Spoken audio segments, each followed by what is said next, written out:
The Pleasures of Pauline Kael. The centenary of her birth provides a good opportunity to look back at the peerless career of a film critic, remembered for her acuity, fierceness, and idiosyncrasy, writes Farran Smith Nehme. Updated 20 June 2019, originally published as The Legacy of Pauline Kael in the BFI's July 2019 issue of Sight and Sound.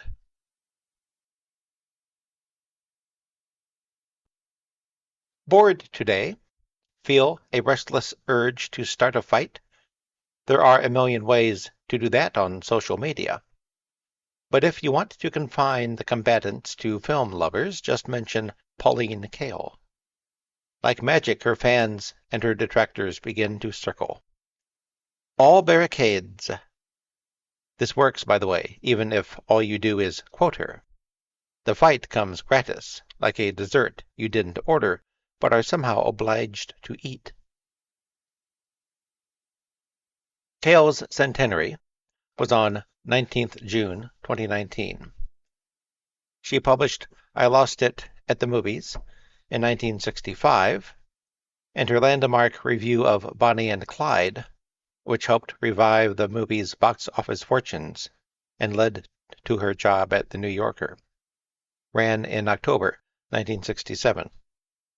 Film criticism is a frustratingly ephemeral calling, and few of its practitioners will be read as long as the movies they reviewed are watched. Not only is Kael still read, she still inspires passion. She wrote a number of memorable pieces earlier in her career, notably Circles and Squares, an attack on what she saw as the absurdities of auteur theory. It made quite a stir, and permanently alienated Andrew Sarris and a number of other critics, foreshadowing the numerous enemies she would continue to make, both inside and outside the industry. Other notable moments in early Kael included her passionate appreciations of Kurosawa Akira's Yojimbo, 1961, and Satyajit Ray's Devi, 1960, as well as her setting fire to The Sound of Music, 1965.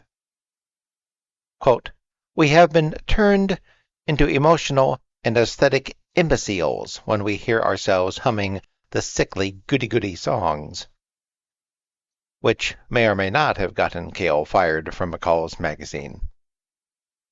Her editor later claimed it wasn't the pan of The Sound of Music so much as that Kael also disliked Lawrence of Arabia, 1962, The Pawnbroker, 1964, A Hard Day's Night, 1964, and Dr. Zhivago, 1965. Kael's greatest era as a critic runs from her hiring by The New Yorker in 1968 to her departure for an abortive stint as a consultant to Paramount Pictures in 1979.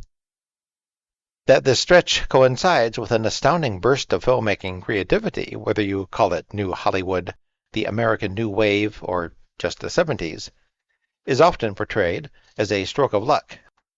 Kael occasionally said as much herself. The truth is that great film critics make their own timing. They are sharply attuned to whatever the culture is reflecting, fomenting, or ignoring. Otis Ferguson had the extraordinary cinema of the 1930s and approached it with the same seriousness that he approached jazz, an attitude that set him apart. James Agee was himself more left-wing, more nostalgic, and less patriotic than his key era, the 1940s. But he knew it, and that arrhythmic non-belonging made his writing all the more interesting.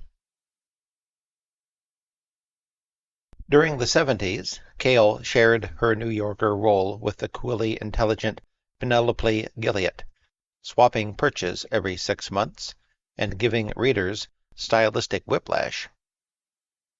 Gilliatt was a restrained, elegant writer whose career was tragically undone by alcoholism and a plagiarism scandal. As for Kael, by all accounts, half a year of pay wasn't enough to keep the lights on. Compiling and promoting her review collections and giving lectures kept her busy in her off-season, though she regretted losing the chance to review some movies when Gilead was on. Kael's attitude as a critic was one of excitement, of restless yearning for pleasure.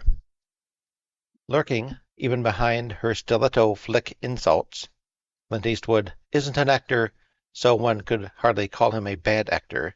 He'd have to do something before we could consider him bad at it. And Sighs of Boredom, 1970's Song of Norway, brings back cliches you didn't know you knew, is a conviction that movies can thrill all the senses like no other art. As she might have put it, second person being one of her trademarks, like it or not, you can't approach Altman, Allen, Scorsese, Spielberg, Coppola, and De Palma, or Truffaut, Godard, Kurosawa, and Fellini, with a detached cocktail party air of a critic like Brendan Gill. You have to give yourself over to them. Kael predicted this herself when she wrote about Bonnie and Clyde. Our experience as we watch it has some connection with the way we reacted to movies in childhood, with how we came to love them, and to feel they were ours. Not an art that we learned over the years to appreciate, but simply and immediately ours.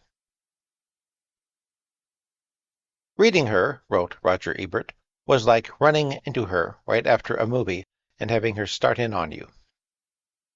Before Kael came along, the movie reviews in the back of the New Yorker were kept to a polite length encompassing a few paragraphs.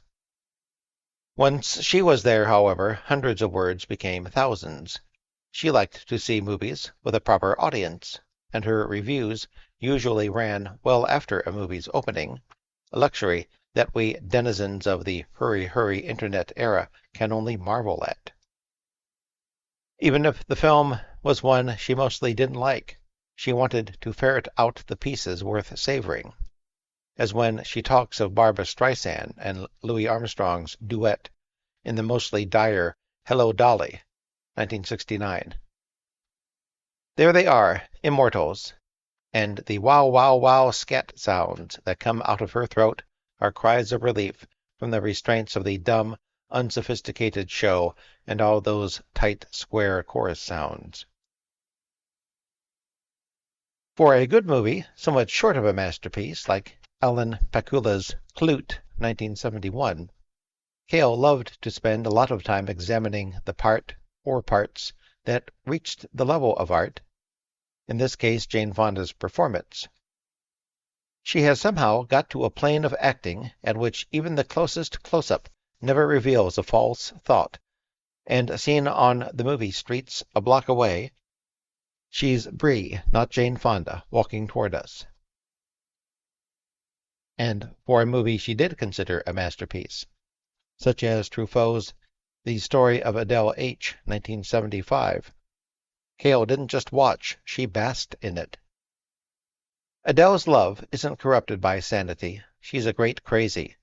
She carries her love to the point where it consumes everything else in her life, and when she goes mad, it doesn't represent the disintegration of her personality.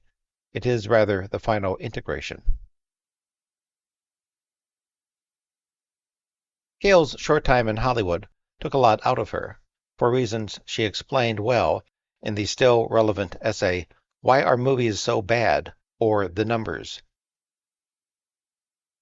She went full-time at the New Yorker just as the adventurousness that had animated American movie-making began to lose force, or at least studio funding. If her writing sometimes seems less vigorous in this period, that's partly because the movies were too.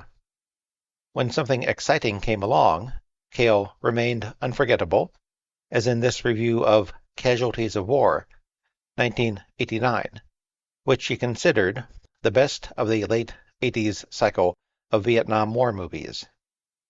In many ways it is peak Kael, with everything that irritates those who dislike her, that we, and everything that I admire, a gut-level intensity of response that offers more of what it's like to watch casualties of war than any other critic ever could. Quote, "We in the audience are put in the man's position.